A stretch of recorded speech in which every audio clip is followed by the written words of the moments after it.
Good morning everyone दोस्तों, स्वागत है आपका प्रेप पॉइंटर्स में। टुडे इज़ 9th ऑफ सितंबर और आज हम लोग पॉइंटर्स में कौन कौन से टॉपिक करने वाले हैं ब्रीफली एक बार देख लेते हैं। अमेरिका के साथ इंडिया एक बहुत बड़ा मिलिट्री एक्सरसाइज करता है जिसका नाम है युद्ध अभ्यास, तो उसके बारे में थोड़ा सा बात कर सकते हैं। प्रीलिम्स में ये जो मिलिट्री नेवल एक्सरसाइज होती हैं बहुत सवाल इनसे आते हैं, तो वो हम लोग थोड़ा देखेंगे। उसके अलावा इंटरनेशनल लिटरेसी डे के बारे में थोड़ा सा बात करेंगे। बहुत ज़्यादा लंबा चौड़ा टॉपिक नहीं है, छोटा सा ही है। और इसके साथ साथ हम लोग थोड़ा सा यूनेस्को के बारे में भी बात कर सकते हैं क्योंकि वही लोग इसको ऑर्गेनाइज कराते हैं। एनिमी प्रॉपर्टीज़ के बारे में बात करेंगे। बेसिकली बहुत सारे लोग ऐसे थे जो 1965 में या 1971 में इंडिया को छोड़ के चाइना या फिर पाकिस्तान चले गए थे, तो उनकी जो पिछले जो प्रॉपर्टीज़ छोड़ के गए थे उसको एनिमी प्रॉपर्टी कहते हैं। उस कॉन्टेक्स्ट में बात करेंगे। उसके अलावा जो टेक्सटाइल मिनिस्ट्री है, इन्होंने एक नया इनिशिएटिव लिया है जिसका नाम है विजन एक्सटी, उसके बारे में बात करेंगे। गलाथिया बे जो कि अंडमान निकोबार में है, इंडिया इसको मेजर पोर्ट डिक्लेयर कर दिया है, उस कॉन्टेक्स्ट में बात करेंगे। और एमर्जिंग मार्केट इंडेक्स क्या होता है, यहाँ पे इंडिया ने चाइना को ओवरटेक कर लिया है, उसके बारे में बात करेंगे। और समृद्ध स्कीम क्या है, थोड़ा इसके बारे में जानेंगे क्योंकि गवर्नमेंट स्कीम्स के बारे में तो आपसे डायरेक्टली क्वेश्चन पूछे ही जाते हैं। चलिए बढ़ते हैं सीधा पहले टॉपिक, युद्ध अभ्यास। तो बेसिकली इंडिया के द्वारा जितनी भी बायलेटरल जो एक्सरसाइज की जाती हैं उसमें से युद्ध अभ्यास सबसे ज्यादा बड़ा है। इवन अमेरिका बहुत सारी कंट्रीज के साथ इस तरह की मिलिट्री एक्सरसाइज करता है, लेकिन इतने बड़े लेवल पे 500 से ज्यादा सोल्जर्स अपने जो ऑफिसर्स होते हैं वो कहीं नहीं भेजता है, इंडिया में भेजता है। तो 600 जो पर्सनल हैं वो भाई आएंगे कहाँ से, अमेरिका से इंडिया में आएंगे। तो ये होने वाली एक्सरसाइज जिसका नाम है युद्ध अभ्यास, कहाँ पे होगी? ये राजस्थान में होगी। राजस्थान में महाजन फील्ड जो है फायरिंग रेंज, वहाँ पे होता है। एक साल इंडिया में होता है, अगले साल अमेरिका में होता है। पिछली बार अमेरिका में हुआ था और इस बार जो है वो इंडिया में होने वाला है। 600 लोग आने वाले हैं, मैंने आपको बता ही दिया। ये 20th एडिशन इसका होने वाला है। 16 डेज तक ये लगातार प्रैक्टिस जो है यहाँ पे चलेगी। उसके अलावा अमेरिका इंडिया में क्या क्या भेजने वाला है, वैसे तो बहुत सारी चीज़ें भेजता है, लेकिन जो सबसे इंपॉर्टेंट वो ये है स्ट्राइकलर इन्फेंट्री व्हीकल। ये पिक्चर दिखाता हूँ आपको, ये है। और ये दुनिया का one of the most advance जो है व्हीकल भी माना जाता है इस कॉन्टेक्स्ट में। तो वो इंडिया में आएगा और हो सकता है इंडियन गवर्नमेंट इसके लिए कुछ नेगोशिएशन भी कर सकती हैं। मे बी टेक्नोलॉजी ट्रांसफ़र या थोड़ा इंपोर्ट करना हुआ, वो सब भी हम लोग यहाँ पे बात कर सकते हैं। 2002 के अंदर ये बातचीत शुरू हुई थी, क्योंकि उस समय तक इंडिया के रिलेशन अमेरिका के साथ ठीक ठाक होने शुरू हो गए थे। वो सिविल न्यूक्लियर डील की बात हम लोगों ने थोड़ा करना शुरू कर दिया था। तो तब से ये प्रैक्टिस हम लोग उतारे यहाँ पे कर रहे हैं। और 2000 अर्ली 2000 तक अमेरिका को थोड़ा रियलाइज़ हो गया था कि चाइना एक्चुअली उसका दोस्त नहीं है, थोड़ा उसको चैलेंज कर सकता है फ्यूचर में। तो उस कॉन्टेक्स्ट में बेसिकली ये जो है शुरू हुआ था। और इसका ऑब्जेक्टिव तो बेसिकली ये रहता है, कोई भी एक्सरसाइज हो सबका ऑब्जेक्टिव लगभग लगभग सेम ही रहता है कि भाई हम लोगों की एक दूसरे की जो ट्रेनिंग है वो हम लोग अच्छे से करें। टेक्निकल ऑपरेशनल जो नॉलेज होती है एक दूसरे के साथ वो एक्सचेंज करें। मिलिट्री कोऑपरेशन करें। भाई देखिए, सोचने की बात है भाई, अगर फ्यूचर में कोई लड़ाई हो गई, चाइना के साथ मान लो लड़ाई हो गई, एक तरफ चाइना है, दूसरी तरफ इंडिया है और अमेरिका है, आपस में कोलैबोरेट कर रहे हैं। तो बहुत ज़रूरी है कि इनके जो ऑफिसर्स हैं, इनके जो इक्विपमेंट्स हैं, जो मशीनें हैं, वो भी कोऑपरेट करें आपस में, क्योंकि तभी आप प्रॉपर तरीके से ऑपरेशन कर पाओगे अगेंस्ट द एनिमी। तो वो बहुत ज़रूरी होता है। जैसे मान लो कई बार काउंटर इंसर्जेंसी कोई ऑपरेशन हम लोगों ने चलाया, या फिर एंटी पायरेसी कोई हम लोगों ने ऑपरेशन चलाया, दोनों कंट्रीज ने मिलके। तो जरूरी है ना कि वो जो इक्विपमेंट हैं, कम्युनिकेशन है, जो ऑफिसर्स हैं, उनके स्पेस में तालमेल बने, है ना, उसके लिए भी एक्सरसाइज की जाती हैं। तो हम लोग यहाँ पे करने वाले हैं। उसके अलावा जो और चीज़ें हैं आप इसके बारे में थोड़ा बहुत देख सकते हो, जैसे मिलिट्री की जो टेक्नोलॉजी अमेरिका की, वो इंडिया को समझने में थोड़ी हेल्प मिलेगी। एंड अमेरिकन आर्मी दुनिया की सबसे मॉडर्न आर्मी मानी जाती है, तो वो उनके साथ काम करके कुछ सीखने को डेफिनेटली हमें मिलेगा। और जो ये स्ट्राइकर व्हीकल है, इसके बारे में भी थोड़ा सा हम लोग नेगोशिएशन कर सकते हैं, may be for its manufacturing और द इम्पोर्ट, टेक्नोलॉजी ट्रांसफ़र, कुछ ना कुछ कर सकते हैं। ठीक है, चलिए। आप एक टेबल बना सकते हो। बेसिकली उस टेबल में इंडिया जिस भी कंट्री के साथ जो एक्सरसाइज करता है, चाहे वो मिलिट्री हो, देखो मिलिट्री वाली अलग से बनाना, नेवी वाली अलग से बनाना, एयरफोर्स वाली अलग से बनाना, और जो तीनों कंबाइंड होती हैं वो अलग से बनाना। तो ये पूरा आप टेबल इस तरह से बना सकते हो। और 18 से 20 एक्सरसाइज रही होंगी जो यूजली न्यूज़ में रहती हैं या फिर बहुत इंपॉर्टेंट होते हैं। और किस्मत अच्छी रही तो यहाँ से एक आधा क्वेश्चन एग्जाम में फंस जाता है। ये जो कंटेंट है पूरी तरह से फैक्चुअल सा होता है, रट्टा मारना होता है, लेकिन एग्जाम में क्लियर करने के लिए रट्टा का भी काम करता है। प्रीलिम्स में तो 50% आपका रट्टा से भी काम हो जाता है कई बार। चलिए, इंटरनेशनल लिटरेसी डे के बारे में बात करेंगे। तो बेसिकली इंटरनेशनल लिटरेसी डे है वो अभी 9th और 10th सितंबर, मतलब आज और कल सेलिब्रेट किया जाता है पूरी दुनिया भर में। उसको लेके थोड़ा-सा आर्टिकल है। हर साल इसकी थीम अलग-अलग होती है। इस बार जो इसकी थीम है उसका नाम है promoting multilingual education, literacy for mutual understanding and peace. ये होगा। अफ्रीकन कंट्री है भाई, कैमरून के अंदर है, याओंडे, वहाँ पे इसको सेलिब्रेट किया जा रहा है। हर साल होता है सितंबर 8 को, और फिर 2-3 दिन तक सेलिब्रेशन अलग-अलग कंट्रीज़ में इसका चलता है। वो सब हम लोग यहाँ पे करते हैं। बेसिक पर्पस देखिए, कोई भी इंटरनेशनल डे होता है उसका पर्पस क्या होता है? चाहे योगा डे हो, चाहे कोई भी डे हो, पर्पस सीधा-सा होता है भाई, उसकी अवेयरनेस फैलानी है ना?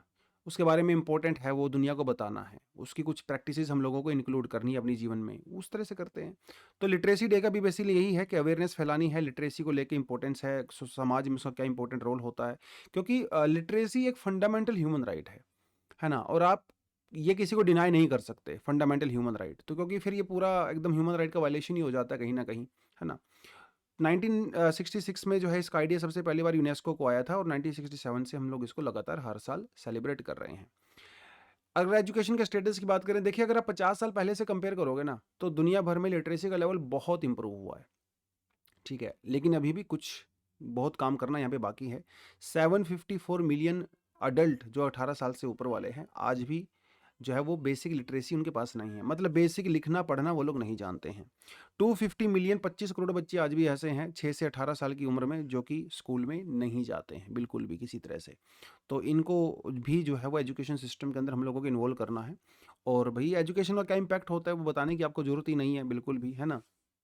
किताबें पढ़ने से आपको ज्ञान मिलता है। जब अगर आप पढ़े लिखे होते हो तो समाज में आप बेटर तरीके से कंट्रीब्यूट कर सकते हो। बहुत ज़्यादा चांस हो जाते हैं इकोनॉमिकल एडवांसमेंट के, अगर आप नौकरी करके काम करते हो, है ना? अनस्किल्ड लेबर की कंपैरिजन में, तो बहुत सारी चीज़ें यहाँ पे होती हैं। यूनेस्को के द्वारा ये सब करवाया जाता है। तो यूनेस्को के बारे में थोड़ी सी बेसिक इन्फॉर्मेशन, 1945 में इसका एस्टेब्लिश किया गया था, just after the second world war. और यूनाइटेड नेशन की एक स्पेशलाइज्ड एजेंसी होती है बेसिकली ये, और एजुकेशन की फील्ड में बहुत काम करती है, चाहे उसकी क्वालिटी मेंटेन करना हो, वो सब काम करती है। कल्चर को प्रमोट करने के लिए बहुत काम करती है, तो जो कल्चरल हेरिटेज साइट्स होती हैं वो डिक्लेयर करने का काम करता है।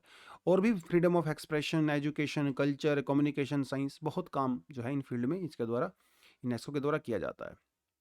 चलिए, एनिमी प्रॉपर्टी। एक्चुअली वैसे तो न्यूज़ ये उत्तर प्रदेश से शुरू हुई। तो उत्तर प्रदेश में क्या है ना, गाँव है, बागपत दिल्ली के पास ही पड़ता है। और एक ज़माना हुआ करता था जब परवेज़ मुशर्रफ, जो कि भैया प्रधानमंत्री और राष्ट्रपति भी रहे पाकिस्तान के, उनकी डेथ हो चुकी है। तो परवेज़ मुशर्रफ मतलब वो पाकिस्तान चले गए थे उस टाइम, फैमिली छोड़ के, लेकिन उनकी कुछ प्रॉपर्टी यहाँ पे रह गई थी। ज़्यादा प्रॉपर्टी नहीं है, 13 बीघा ही ज़मीन है उनकी यहाँ पे। लेकिन तब से वो प्रॉपर्टी जो है सरकार के अंडर में थी, और आप उसे कस्टोडियन कहते हैं बेसिकली। सरकार के अंडर में जो प्रॉपर्टी होती है वो एक डिपार्टमेंट होता है कस्टोडियन, उसके अंडर में वो प्रॉपर्टी मैनेज होती है। और इस समय उत्तर प्रदेश की सरकार ने ये कहा, बिकॉज क्योंकि ये एक एनिमी प्रॉपर्टी है, तो हम इसकी ऑक्शन करने वाले हैं। तो वहाँ पे एक नोटिस भी लगा दिया गया है प्रॉपर्टी के ऊपर कि भाई इसकी हम लोग ऑक्शन करने वाले हैं। तो बेसिकली यही होती है एनिमी प्रॉपर्टी। तो 1965-71 के वॉर में जो लोग इंडिया को छोड़ के चाइना चले गए या पाकिस्तान चले गए, पीछे से जो उनकी ज़मीन जायदाद या बिजनेस थे, उसको एनिमी प्रॉपर्टी डिक्लेयर कर लिया जाता है। यूजुअली सेंट्रल गवर्नमेंट ही इसको कंट्रोल करती है। टाइम टू टाइम इसको लेके अलग अलग कानून आते रहते हैं। 2016 में जो कानून आया था, उस 1968 के वाले कानून में उसको अमेंडमेंट किया गया, और 1971 वाले जो कानून था उसके अंदर भी अमेंडमेंट किया गया। तो वो सब चीज़ें होती रहती हैं, लेकिन बेसिक बेसिक चीज़ें ये हैं। अच्छा, ये एक न्यूज़, इंडिया में केस इतना लंबा क्यों चल गया? पाकिस्तान के अंदर जितनी भी एनिमी प्रॉपर्टीज़ थी, उन्होंने 1971-72 तक आते-आते सब ख़त्म कर दिया था। मतलब देखिए, बहुत सारे लोग पाकिस्तान से इंडिया में भी तो आए थे ना, उनकी जो प्रॉपर्टीज़ थी वहाँ पे, वो उन्होंने एनिमी डिक्लेयर कर दिया था उस समय पे, और उसको डिस्पोज कर दिया था। इंडिया में आज भी बहुत सारी एनिमी प्रॉपर्टी हैं, सबसे ज़्यादा उत्तर प्रदेश में है। 4000 से ज़्यादा एनिमी प्रॉपर्टी आज भी उत्तर प्रदेश में एग्जिस्ट करती हैं। लेकिन इंडिया में ये मामला खिंचता चला गया, क्योंकि तो देखिए हमारा जुडिशरी सिस्टम बहुत कॉम्प्लेक्स है, लंबे लंबे समय तक केस चलते रहते हैं। यूपी से ही केस आता है। इस तरह यूपी में एक जगह है, मोहम्मदाबाद, और वहाँ के एक राजा हुआ करते थे भाई एक ज़माने में, और बहुत प्रॉपर्टी थी उनकी सीतापुर में, लखनऊ में, नैनीताल में, कुछ दिल्ली में भी थी। तो उनकी बहुत प्रॉपर्टीज़ थी उस ज़माने में, राजा थे भाई, प्रॉपर्टी तो होगी ही। तो हुआ ये 1957 के आसपास वो चले गए पाकिस्तान, ठीक है? और वहाँ की सिटीजनशिप उन्होंने ले लिया।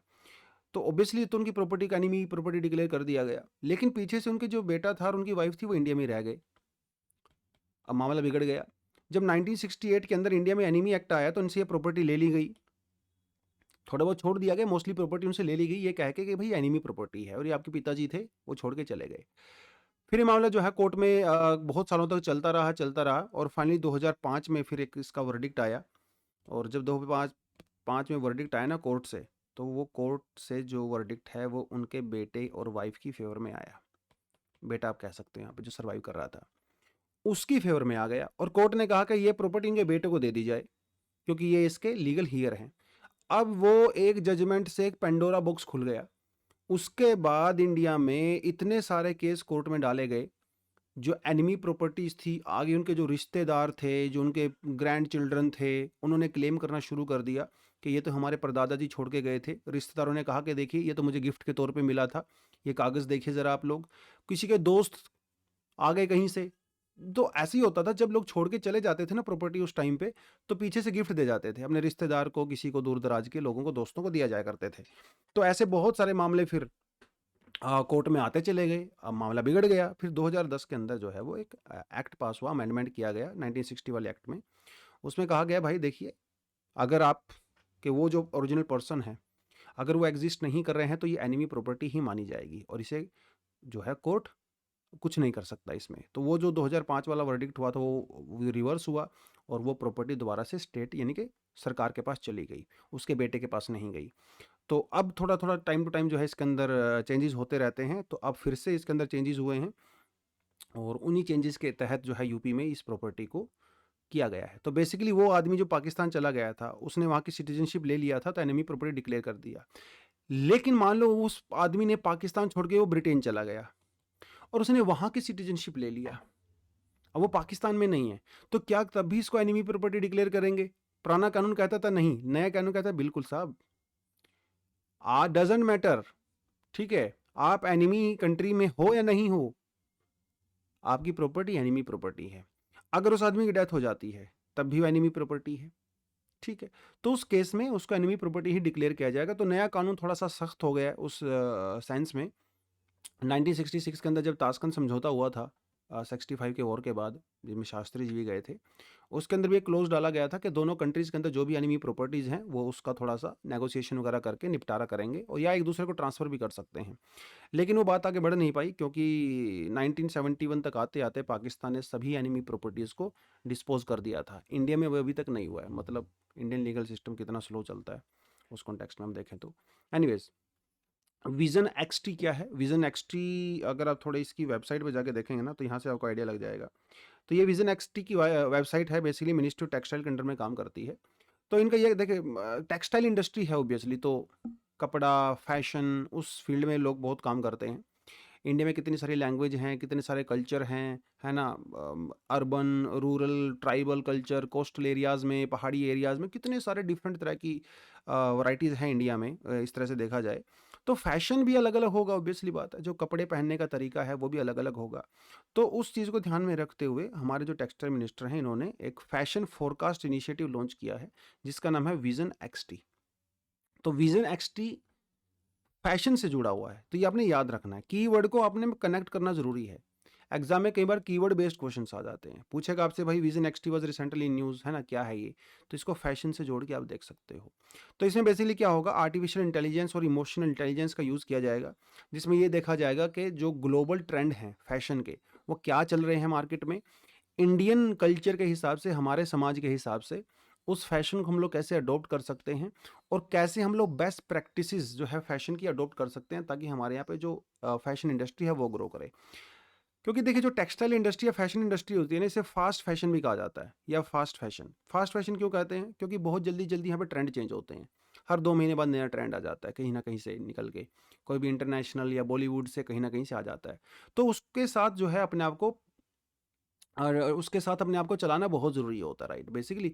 लेकिन वो हो नहीं पाता, तो अब क्या करेंगे हम लोग, आर्टिफिशियल इंटेलिजेंस या इमोशनल इंटेलिजेंस का यूज़ करके, सॉफ्टवेयर्स वगैरह का यूज़ करके, जो इंटरनेशनल प्रैक्टिसेस हैं उसको इंडियन कल्चर के हिसाब से थोड़ा सा हम लोग चेंज करके हम लोग उसको यहाँ पे इंट्रोड्यूस करेंगे, ताकि इंडिया की जो टेक्सटाइल इंडस्ट्री है वो ग्लोबल फैशन सेक्टर के अंदर भी ग्रो कर सके। तो उस कॉन्टेक्स्ट में हम लोग बेसिकली यहाँ पे काम कर रहे हैं। जो हमारा जो इंस्टीट्यूट है, फैशन इंस्टीट्यूट है, चेन्नई के अंदर और दिल्ली के अंदर, वो दोनों मिलके बेसिकली यहाँ पे काम कर रहे हैं। और इन्होंने एक सॉफ्टवेयर बनाया है जिसका नाम है डीप विज़न। ठीक है, ये डीप विज़न वही करता है, दुनिया भर के फैशन को, इंडियन फैशन को, लैंग्वेजेस को, कल्चर्स को इंटीग्रेट करके एक नया ट्रेंड जो है वो सामने लेके आता है। और उसी हिसाब से जो टेक्सटाइल कंपनीज़ होती हैं, इंडस्ट्रीज़ के अंदर जो काम करती हैं, वो नए-नए तरीके से अपने कपड़ों को डिज़ाइन कर सकती हैं। वो बेसिकली हम लोग कर रहे हैं। तो national institute of fashion technology Chennai और दिल्ली दोनों ने मिलके इस पे काम कर रही हैं। तो NIFT क्या है? ये पायनियर इंस्टीट्यूट है फैशन की सेक्टर में। 1986 में इसको सेटअप किया गया था। तो और 2007-6 में इसको स्टैट्यूटरी इंस्टीट्यूट बना दिया गया था, और यूनियन और स्टेट दोनों के साथ मिलकर ये काम करता है। चलिए, गलाथिया बे। तो बेसिकली अब हम लोग क्या कर रहे हैं, अंडमान निकोबार के अंदर हम लोग एक मेजर पोर्ट बना रहे हैं। ठीक है, यहाँ पे जो गलाथिया पोर्ट है, उस गलाथिया पोर्ट अब बना रहे हैं, मतलब बनी नहीं है। 40,000 44,000 करोड़ रुपीज़ का भी प्रोजेक्ट है हमारा बेसिकली। इंडिया में अभी 12 मेजर पोर्ट हैं जिनमें से, और 200 से ज़्यादा माइनर पोर्ट्स हैं। अभी तो 13 हम लोग डेवलप करने वाले हैं। क्यों करने वाले हैं? देखिए, मतलब इसकी लोकेशन देखिए कितनी ज़बरदस्त है ना। यहाँ पे जो प्रोजेक्ट बनेगा, जो मिडल ईस्ट से ऑयल आता है, अभी वो क्या है, इस मलक्का स्ट्रेट से होते हुए, सिंगापुर से होते हुए ऐसे चाइना, जापान, साउथ कोरिया चला जाता है। लेकिन अभी क्योंकि हमारे यहाँ पे अंडमान निकोबार में कोई मेजर पोर्ट है नहीं, तो इसलिए क्या करते हैं, ये शिप्स बड़े होते हैं, तो या तो ये कोलंबो में रुकते हैं, या फिर ये सिंगापुर में रुकते हैं। वहाँ पे लोडिंग अपलोडिंग करते हैं, रिपेयरिंग करते हैं, और फिर वो आगे चले जाते हैं। इसके बदले में सिंगापुर को, श्रीलंका को अच्छा खासा पैसा मिलता है। तो इंडिया की लोकेशन इतनी अच्छी जगह पे है, तो अगर हम लोग यहाँ पे कोई मेजर पोर्ट डेवलप कर लेना अंडमान निकोबार में, ग्रेटर निकोबार या गलाथिया बे में, तो ये फैसिलिटी हम लोग भी उनको प्रोवाइड करवा सकते हैं। तो लाइक ए टोल टैक्स है ना, एक मेंटेनेंस की फैसिलिटी हम लोग प्रोवाइड करा सकते हैं, ट्रांसशिपमेंट। तो जो जैसे कई बार क्या होता है, बड़े शिप्स आते हैं, मान लो कोई सऊदी अरेबिया से बहुत बड़ा शिप आया, बहुत बड़ा कंटेनर आता है, तो वो यहाँ पे रुकेगा। उस कंटेनर में से फिर बाद में छोटे छोटे कंटेनर में सामान भरा जाता है, और फिर वो अलग अलग कंट्री में जाके सप्लाई होता है। इंडिया में इस तरह की कोई फिलहाल सर्विस अवेलेबल है नहीं, तो इसलिए इंडिया को बेनिफिट मिल नहीं पाता, लोकेशन होने के बावजूद भी। तो अब सरकार ने कहना है भाई, हम लोग गलाथिया बे के अंदर मेजर पोर्ट डेवलप करने वाले हैं 44,000 करोड़ रुपीज़ का, और ये पब्लिक प्राइवेट पार्टनरशिप बेस्ड रहेगा। इसके अंदर 4 फेज़ रहने वाले हैं। पहला जो इसका फेज़ है वो 2028 के अंदर कंप्लीट हो जाएगा। इसका जो लास्ट फेज़ है वो 2058 में, मतलब बहुत समय बाकी है अभी, 25 साल से ज़्यादा का समय बाकी है, 30 साल लगभग। तो तब जाके ये जो है प्रॉपर्ली डेवलप होगा। तो क्योंकि पोर्ट को डेवलप करना और बड़ी पोर्ट को डेवलप करना कोई बच्चों का खेल नहीं है, इसमें बहुत बहुत समय लगता है, पैसा लगता है, एक्सपर्टीज़ लगती है। अभी जो इसका हम लोग काम शुरू करने वाले हैं वो 16 million metric ton basically per year करेंगे। बाद में इसको बढ़ा के हम लोग 16 कर देंगे, उस कॉन्टेक्स्ट में ये करने वाले हैं। लेकिन इंडिया में सिर्फ नई पोर्ट नहीं बन रही है, बहुत सारी पुरानी जो पोर्ट्स हैं जिनके ऊपर बहुत ज़्यादा वर्कलोड हो गया है over a period of time, उनकी कैपेसिटी को भी हम लोग बढ़ा रहे हैं। तो यहाँ पे बेसिकली 3 मेजर मेगा पोर्ट्स, जैसे वर्धवन, जवाहरलाल नेहरू क्लस्टर, पारादीप और दीनदयाल, इन तीनों का हम लोग बेसिकली कैपेसिटी बढ़ाएंगे। और 2047 तक ऐसा आइडिया है सरकार का कि 4 पोर्ट हम लोग इंडिया में ऐसे बनाएंगे जो 300 मीट्रिक टन पर एनम से ज़्यादा कार्गो को हैंडल कर सकती हैं, और 2 पोर्ट ऐसे बनाएंगे जो 500 से ज़्यादा जो है वो हैंडल कर सकती हैं। अभी उनका नाम नहीं बताया सरकार ने, बट ठीक, लेट्स सी क्या होता है। एमर्जिंग मार्केट इंडेक्स क्या है बेसिकली, दुनिया भर में 30 के लगभग ऐसी मार्केट हैं जो कि एमर्जिंग मार्केट हैं। देखिए, इसके अंदर यूरोपियन मार्केट्स, अमेरिकन मार्केट को इंक्लूड नहीं किया जाता, क्योंकि वो डेवलप्ड मार्केट है। यहाँ पे किया जाता है डेवलपिंग मार्केट को, एमर्जिंग मार्केट, उभरती हुई मार्केट्स को मेजर किया जाता है। तो इसमें क्या रहता है, उनके जो स्टॉक एक्सचेंज होते हैं, उनकी परफॉर्मेंस को चेक किया जाता है। क्योंकि स्टॉक एक्सचेंज के अंदर बिग, स्मॉल और माइक्रो, मतलब, या फिर बिग, मीडियम और स्मॉल, ऐसा भी कह सकते हो इस कॉन्टेक्स्ट में आप, ये कंपनीज जो है वो होती है। जैसे टाटा बड़ी कंपनी है, तो वो एक मेजर कंपनी के अंदर में आती है, कुछ छोटी छोटी कंपनी भी हो सकती हैं। तो इनकी वैल्यूएशंस वगैरह जो होती है, जिस तरह से वो ग्रो कर रही हैं साल दर साल, साल दर साल, उसके बेसिस पे एक इंडेक्स तैयार किया जाता है, जिसे हम लोग कहते हैं एमर्जिंग मार्केट इन्वेस्टिबल मार्केट इंडेक्स। ठीक है, इस इंडेक्स में इंडिया ने चाइना को सरपास कर लिया है। इंडिया का स्कोर है वो है 22.28 और चाइना का है 21.58। ठीक है जी। एक और मार्केट होती है, ठीक है, जिसके अंदर सिर्फ और सिर्फ जो जो लार्ज और मिड कंपनियां होती हैं, यानी कि बड़ी और जो मीडियम लेवल कंपनी होती हैं, उसको इंक्लूड करते हैं। एक दूसरा इंडेक्स भी होता है, एक एक ये वाला इंडेक्स है जिसके अंदर लार्ज, मीडियम और स्मॉल तीनों को ही इंक्लूड करते हैं। अभी लार्ज और मीडियम वाला इंडेक्स नहीं आया है बाहर, लेकिन डेफिनेटली जब वो आएगा तो यहाँ पे भी इंडिया नंबर 1 पे रहेगा, चाइना को छोड़ के। चाइना नीचे चला गया है क्योंकि यहाँ पे भी हम लोगों ने चाइना को ओवरकम कर लिया है। तो यहाँ पे टोटली 3355 स्टॉक्स को मेज़र किया जाता है, उनकी परफॉर्मेंस को, उस हिसाब से रैंकिंग दी जाती है। अब देखिए, कवरेज वगैरह तो हम लोगों ने कर लिया। बात यह है कि इसका पोटेंशियल क्या होता है, क्यों हम लोग ऐसा करते हैं। सीधी सी बात है भाई, जो दुनिया भर के इन्वेस्टर्स हैं वो इस इंडेक्स को रेफर करते हैं। उनको ये पता चल जाता है इसके थ्रू भाई कौन सी कंट्री के कौन सी स्टॉक मार्केट में इन्वेस्ट करने से हमें ज़्यादा रिटर्न मिलेगा, तो वो इसका यूज़ करते हैं। और ऐसा माना जाता है कि जब इंडिया ने चाइना को सरपास कर लिया है तो 4 से 5 billion dollar as a FPI India में आ सकता है। पिछले 2 साल में देखें तो इंडिया में ठीक ठाक एफपीआई एफडीआई आया है। और इंडिया की जो मैक्रो इकोनॉमिक कंडीशंस हैं, ठीक है, जिसके अंदर आप लोग रिवेन्यू डेफिसिट वगैरह वो कंसिडर कर सकते हो, वो अच्छा परफॉर्म कर रहे हैं हम लोग। चाहे हमारी करेंसी थोड़ी डाउन जा रही है, लेकिन उस लेवल पे हम लोग परफॉर्म कर रहे हैं। डेट हमारे पास बहुत ज़्यादा नहीं है long term, short term debt बहुत ज़्यादा नहीं है, जितना है वो ज़्यादा लॉन्ग टर्म ही है। और हमारा जो फिजिकल डेफिसिट है वो भी बहुत ज़्यादा नहीं है as compare to foreign countries, America या जापान के कंपैरिजन में देखें तो अच्छा परफॉर्म कर रहे हैं। मतलब इंडिया के अंदर एक्चुअली स्टॉक मार्केट में करते क्या हम लोग, स्टॉक मार्केट में हम लोग फ्यूचर में इन्वेस्ट करते हैं, प्रेजेंट में इन्वेस्ट नहीं करते हैं, फ्यूचर में करते हैं, ये सोच के कि फ्यूचर में ज़्यादा रिटर्न मिलेगा अगर आज इन्वेस्ट करेंगे तो। आज किसी कंपनी का जो शेयर है वो 100 रुपए चल रहा है, और आपको लगता है कि यार इस कंपनी के अंदर ना पोटेंशियल है फ्यूचर में ग्रो करने का, फ्यूचर में इसका शेयर जो है 500 रुपए हो सकता है, तो आप उसके अंदर आज इन्वेस्ट करते हो।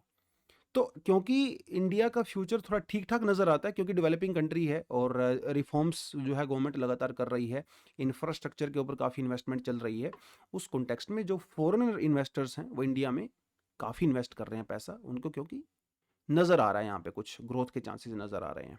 उस कॉन्टेक्स्ट में आप इस आर्टिकल को देख सकते हो, मतलब मेंस वाले पर्सपेक्टिव से भी। ठीक है जी, चलो समृद्ध स्कीम क्या है। तो बेसिकली ये जो स्कीम है सरकार ने वैसे तो 2021 में चलाई थी एक फ्लैगशिप के तौर पे, लेकिन है क्या वो थोड़ा सा आपको मैं यहाँ पे बताता चलता हूँ। तो बेसिकली एक स्टार्टअप स्कीम है, ठीक है, स्टार्टअप स्कीम है। और हमारी जो इलेक्ट्रॉनिक मतलब जो मेती है बेसिकली, ठीक है, जो इंफॉर्मेशन टेक्नोलॉजी मिनिस्ट्री है, उसके अंडर में काम करता है। करना क्या है इसने, जो सॉफ्टवेयर स्टार्टअप्स हैं, ठीक है, उनके अंदर इन्वेस्ट करना है, उनको मेंटरिंग करनी है, उनको सपोर्ट करना है, उनके लिए मार्केट रिसर्च करनी है। क्योंकि इंडिया एक उभरती हुई मार्केट है। इंडिया में मतलब 50% से ज़्यादा लोग आज ही 25 साल से नीचे वाले हैं। इंडिया में आज भी 65% जो पॉपुलेशन है वो अर्निंग ग्रुप में आती है, मतलब 15 से 59 के बीच में। तो ग्रोथ का चांसेस बहुत ज़्यादा है, और जिस तरह से दुनिया चेंज हो रही है, digital economy and all that, तो ये जो स्टार्टअप कल्चर है वो और ज़्यादा बढ़ेगा। तो सरकार का ये कहना है कि हम लोग क्या करने वाले हैं, 125 ऐसे स्टार्टअप्स को आइडेंटिफाई करेंगे अगले 100 दिनों में, जिसके अंदर हमें पोटेंशियल लगेगा, और वहाँ पे हम लोग उनको पैसा देंगे। पैसा ही नहीं देंगे 40 लाख रुपए, लेकिन उसके साथ साथ मेंटरशिप भी देंगे, गाइडेंस भी देंगे, फंडिंग सपोर्ट भी देने वाले हैं, और इंटरनेशनल एक्सपोजर भी देंगे, ताकि ये लोग अपने फील्ड में काम कर सकें। तो कौन कौन से सेक्टर होने वाले हैं, ये स्टार्टअप्स कौन कौन से सेक्टर से हो सकते हैं? Health, education, agritech, fintech, software as a service, ये कुछ सेक्टर से आइडेंटिफाई किया जाएंगे कुछ स्टार्टअप्स। अगर आपके पास भी कोई स्टार्टअप का आइडिया है तो आप भी यहाँ पे पार्टिसिपेट कर सकते हो। तो यहाँ पे government organisations, college, universities, private sector entities, ठीक है, जो अर्ली एज स्टार्टअप्स हैं वो, जैसे फ्लिपकार्ट वगैरह वो सब हो गए, वो सब यहाँ पे इन्वेस्ट कर सकते हैं और इन नए स्टार्टअप्स को आगे लेके जा सकते हैं। क्योंकि स्टार्टअप से सिर्फ इकोनॉमी ही ग्रो नहीं करता है, स्टार्टअप से बिजनेस भी ग्रो होते हैं, और एक एम्प्लॉयमेंट लोकल जनरेट होती है, राइट। और जब जब हम लोग ब्रेन ड्रेन की बात करते हैं, भाई इंडिया में लोग पढ़े लिखते हैं, स्किल लेते हैं, फिर विदेशों में चले जाते हैं, स्टार्टअप से वो भी कम होता है। और इंडिया की मार्केट के अंदर एक चांस नज़र आता है ना, स्टार्टअप कल्चर से। जब लोग अपने आपके बीच में से निकल के कोई स्टार्टअप करते हैं और वो फेमस हो जाता है एंड ऑल दैट, तो बहुत सारे जो यंग लोग हैं उनको मोटिवेशन यहाँ पे मिलता है, राइट। उस कॉन्टेक्स्ट में ये जो है समृद्ध जो है वो चलाया गया है, और बस उस हिसाब से आपको याद रखना है। तो आज के लिए मेरे ख्याल से हम लोगों ने टॉपिक सारे डिस्कस कर लिए हैं। देखिए, क्योंकि ये फैक्ट बेस्ड और मेमोरी बेस्ड टॉपिक्स होते हैं, तो इन डेप्थ एनालिसिस की आपको एक्चुअली रिक्वायरमेंट होती नहीं है, और क्योंकि इनके अंदर ज़्यादा फैक्ट इन्वॉल्व होता है तो कभी-कभी आपको लग सकता है थोड़े से बोरिंग रहते हैं। क्योंकि जो एडिटोरियल काइंड की डिस्कशंस होती हैं वो थोड़ा-सा सब्जेक्टिव और काफ़ी ओपिनियन बेस्ड होती हैं, तो उनको सुनने में और पढ़ने में बहुत मज़ा आता है। ये थोड़े से बोरिंग हो सकते हैं लेकिन प्रीलिम्स के पर्सपेक्टिव से हैं, क्योंकि ये तो उतनी इन्फॉर्मेशन हम लोग करंट अफेयर के पर्सपेक्टिव से करके चलते हैं। ठीक है, चलो तो आज के लिए पे यहीं पे समाप्त करते हैं। Thank you very much, all the best, जय हिंद।